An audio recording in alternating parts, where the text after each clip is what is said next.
Chapter 2 in histology deals with the issues of connective tissue.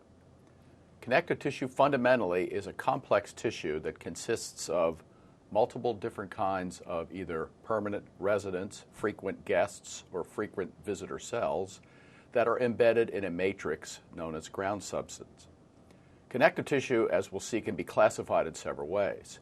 It may generally be considered to be loose connective tissue or dense connective tissue, and dense connective tissues, we'll see, could be regular or irregular depending on the disposition of its fibrillar matrix. In addition, there are specialized connective tissues beyond the generalized types, and they include adipose tissue, cartilage, bone, and bone marrow.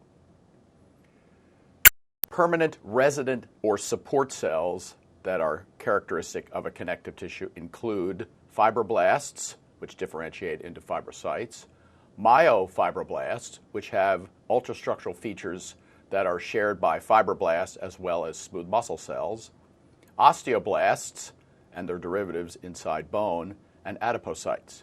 And certainly the general job of these cells is to produce the fibrillar proteins, mainly collagen, that make up part of the matrix.